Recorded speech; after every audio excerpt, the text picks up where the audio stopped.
డబ్బు, అనారోగ్యం, ఉద్యోగం, వ్యాపారం అప్పులతో బాధపడుతున్నారా? మీకోసమే మేనిఫెస్టింగ్ మిరాకిల్స్ 11 days ప్రోగ్రామ్.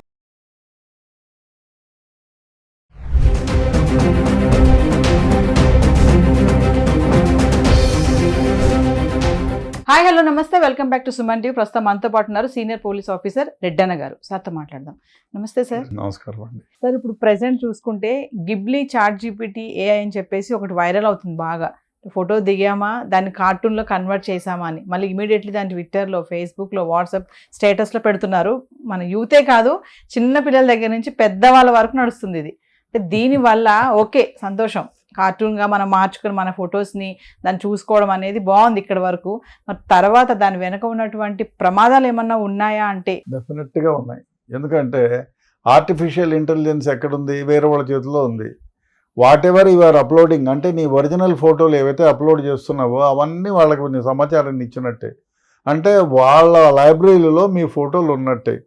మీరు ఎటువంటి ఫోటోలు పంపిస్తున్నారు? మంచిగా లేదు, కొందరు కావాలని ఇంటిమెసీగా కొంత వల్గర్గా ఉండే ఫోటోలు కూడా మీరు పంపిస్తారు. అవి ఏమైపోతున్నాయంటే వాళ్ళ దగ్గర ఉంటున్నాయి. దానిని వేరే విధంగా మిస్యూజ్ చేసే ప్రమాదం కూడా ఉంది కదా.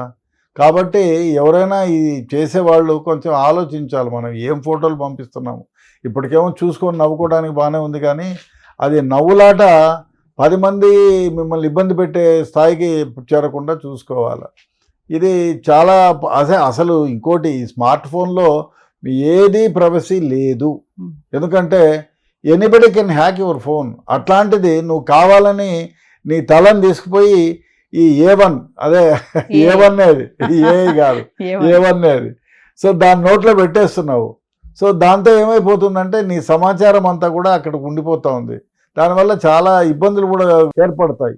ఇప్పుడు సపోజ్ మీకు సంబంధించిన సమాచారం అక్కడ ఉంది అంటే that can be misused for any other purpose. Suppose అదే కాకుండా మీరు ఏదన్నా మీకు తెలిసిన వ్యక్తి లేకపోతే మంచి పెద్ద వ్యక్తి, అతని గురించిన కొన్ని ఫోటోలు మీరు ఎక్కడ చూడకూడదు అనుకున్న ఫోటోలను కూడా మీరు అక్కడ పంపించారనుకో, అది సేవ్ అయిపోయి దాన్ని వేరే విధంగా మిస్యూజ్ చేస్తే. కాబట్టి డెఫినెట్గా ఇది ప్రమాదకరమైన వ్యవహారమే.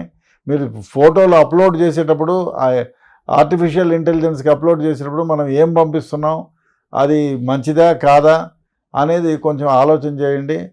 ఇది చూసుకొని నవ్వుకోవడంత వరకు బాగాలేదు, కానీ తర్వాత జీవితం అంతా నవ్వులాట కాకుండా చూడాల్సిన వ్యవహారం. ఒకటి కాదు రెండు కాదు సార్, ప్రతిదీ అనమాట. పెళ్లి ఫోటో దగ్గర నుంచి చూసుకుంటే ఇద్దరు కూర్చొని మాట్లాడుకునేది, తాగేది, తినేది, ఇంకా కొంతమంది మీరు అన్నట్టుగా వల్గర్గా కూడా అనమాట. కొంతమంది అలా కూడా పెట్టుకుని డ్రెస్సింగ్ కొంచెం అదోలా వేసుకొని దాన్ని కూడా కార్టూన్గా కన్వర్ట్ చేసుకోవడం అనేది. అంటే ఇవన్నీ కూడా మన డేటా అంతా వాళ్ళ హ్యాండ్స్లో ఉంటున్నట్టు అంటారా సార్?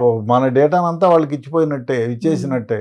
అదేవిధంగా సపోజ్ మీ పిక్చర్ ఏదన్నా ఒకటి వాళ్ళ దగ్గరికి ఆర్టిఫిషియల్ ఇంటెలిజెన్స్లో వాళ్ళకి చేరింది అనుకోండి, వాళ్ళల్లో ఒకరు మీ పిక్చర్ని మిమ్మల్ని బ్లాక్మెయిల్ చేయాలి అనుకున్నారనుకోండి, ఆ పిక్చర్ని పెట్టి మీరు ఎన్నో విధాలుగా చేసి ఆర్టిఫిషియల్ ఇంటెలిజెన్స్ని యూజ్ చేసి మీరు వేరే విధంగా చేసి మిమ్మల్ని బ్లాక్మెయిల్ కూడా చేయొచ్చు.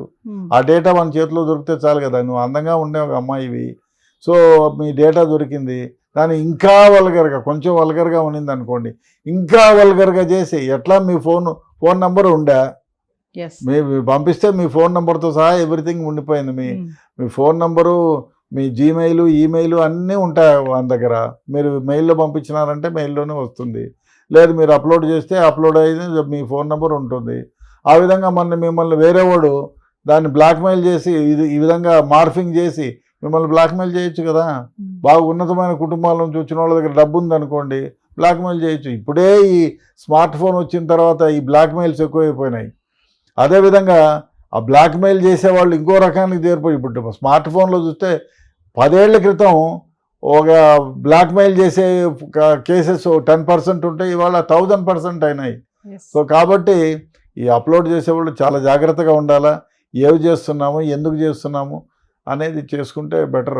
దీనివల్ల ఆధార్ కార్డ్స్ కానీ ఏమన్నా కార్డ్స్ కూడా మార్ఫింగ్ చేసేటటువంటి ఫెసిలిటీ ఉంటుందంటారు? Anything can be done. ఇప్పుడు మీరు ఆధార్ కార్డులు మీ ఫోన్లో మీరు స్విచ్ ఆఫ్ చేసుకున్నా మీ ఫోన్ నెంబర్ తెలిస్తే చాలు, మీ ఫోన్లో ఉండే డేటా మొత్తం కొట్టేయచ్చు.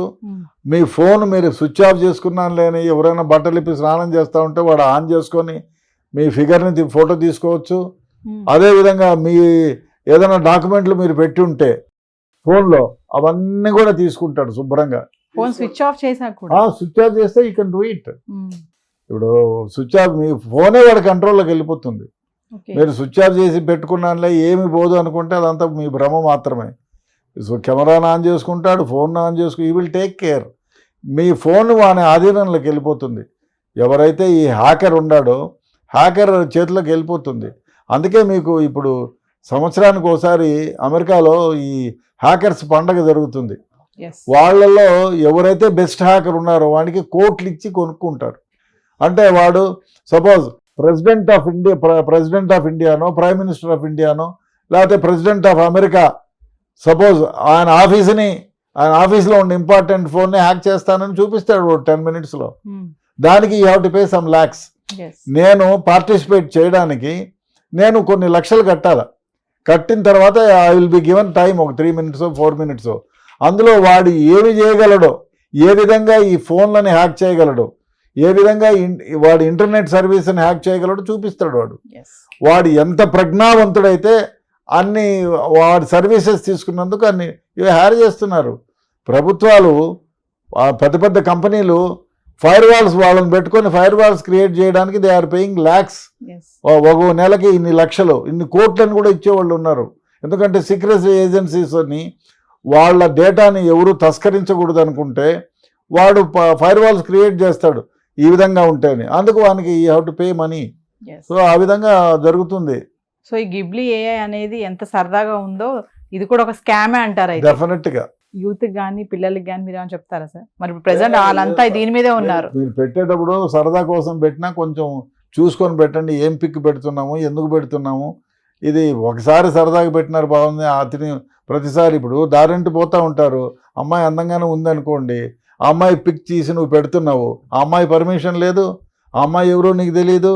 సో ఆ అమ్మాయి ఫోటో పెడితే అవతలోడు ఆ అమ్మాయి పిక్ని తీసుకొని అది నీకేమో పంపిస్తాడు. వాడు బిబ్లీ చేసి పంపిస్తాడు. ఆ తర్వాత ఆ ఫోటోను వాడు మిస్యూజ్ చేస్తే ఏం చేస్తావు నువ్వు? కాబట్టి you should be very careful. Thank you sir.